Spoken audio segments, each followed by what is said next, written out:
ഇന്ന് നമ്മൾ മസാല ദോശയാണ് ഉണ്ടാക്കാൻ പോകുന്നത്. അപ്പോൾ അതിന് വേണ്ടിയിട്ട് ആവശ്യമായിട്ടുള്ള സാധനങ്ങൾ ഞാനിവിടെ അരിഞ്ഞു വെച്ചിട്ടുണ്ട്. ഒരു ചെറിയ കഷ്ണം ഇഞ്ചി, ഒരു സവാള, കുറച്ച് കറിവേപ്പില, പിന്നെ കുറച്ച് പച്ചമുളക്, വയലറ്റ് പച്ചമുളക് നമ്മുടെ വീട്ടിലുണ്ടായതാ. പിന്നെ ഞാൻ ഇവിടെ ഒരു 2-3 ഉരുളക്കിഴങ്ങ് പുഴുങ്ങിയെടുത്ത് വെച്ചിട്ടുണ്ട്. പിന്നെ കുറച്ച് കടലപ്പരിപ്പും ഉഴുന്നുപരിപ്പും, പിന്നെ കുറച്ച് വറ്റൽമുളക്. നമ്മൾ എണ്ണ ചൂടാക്കിയാൽ നമ്മൾ കുറച്ച് കടുകിട്ട് കൊടുക്കാൻ പോവാ.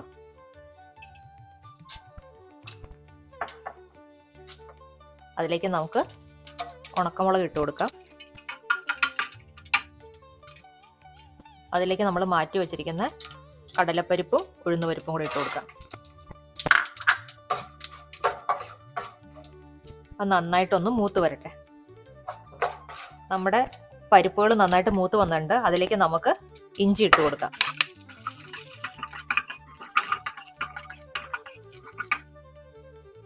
ഇനി നമുക്ക് സവാള ഇട്ട് കൊടുക്കാം, പച്ചമുളക്, കറിവേപ്പില,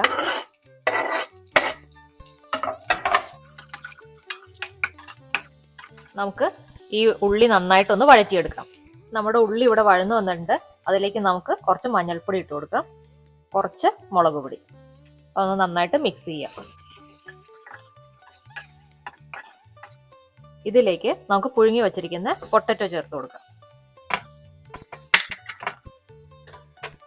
അതിലേക്ക് കുറച്ച് വെള്ളം,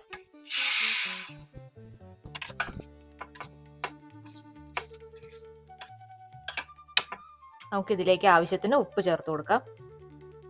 ഇനി ഇതിൽ ആ പൊട്ടറ്റോ അതിൽ കിടന്ന ആ മസാലയൊക്കെ ഒന്ന് നന്നായിട്ട് മിക്സ് ആയിട്ട് വരട്ടെ. നമുക്കിതൊന്ന് നന്നായിട്ട് മാഷ് ചെയ്ത് യോജിപ്പിച്ച് കൊടുക്കാം.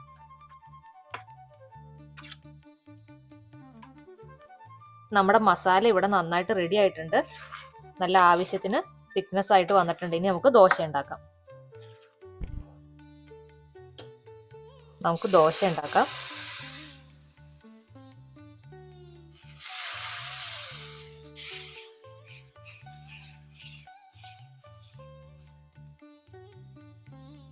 നമുക്ക് നമ്മുടെ മസാലയുടെ ഫില്ലിങ് വെച്ച് കൊടുക്കാം.